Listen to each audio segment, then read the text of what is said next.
الاهلي يتعادل مع فاركو، الاهلي يواصل الاداء السيء في رعونه، في عدم تركيز. انت متخيل الاهلي فقد الشغف؟ ايه يا جماعه ده يا جماعه؟ ايه ده؟ انت ممكن يكون ادائك وحش لكن روح الانتصارات خلاص الاهلي فقدها يا جماعه.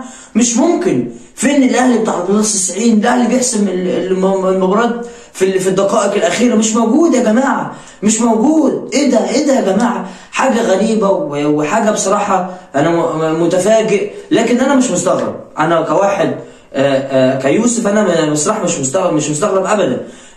بداية من رحيل الكابتن سيد عبد الحفيظ، مرورا بمفيش صفقات، اصابات غيابات كتيره جدا من النادي الاهلي. اللعيبه دي حققوا بطولات اكيد، لكن خلاص في لعيبه اكتفت كده.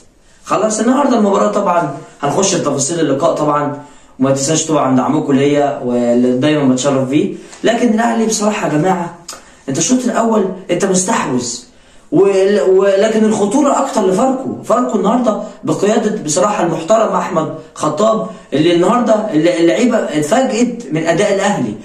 مش هم اتفاجئوا ان الاهلي هيلعب، لا، النهارده اللعيبه وهم بيهاجموا قالوا اللي هم يعني حسوا ان هم عندهم رهبه، اللي هم لقوا نفسهم قدام مرمى النادي الاهلي. لكن فاركو ضيع فوز سهل جدا.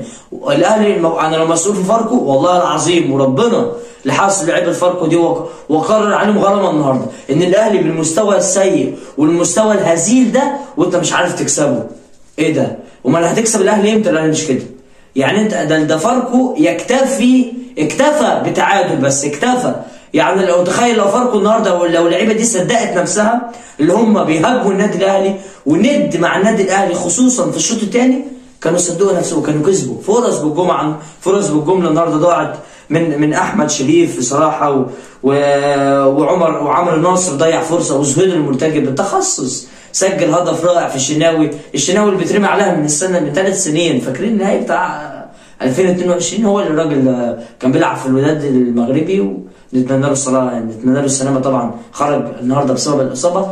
لكن فاركو ضيع فوز سهل يا جماعه عشان نبقوا متفقين. ده فاز باغلبيه الالتحامات النهارده، الثنائيات فازوا بيها، الرغبه كانت موجوده عندهم اكتر، لكن هم ما كانوش مصدقين نفسهم اللي هم ممكن يكسبوا الاهلي. في فرق اما بكون انا مستحوذ، لكن هو رضي بالنقطه وقال لك خلاص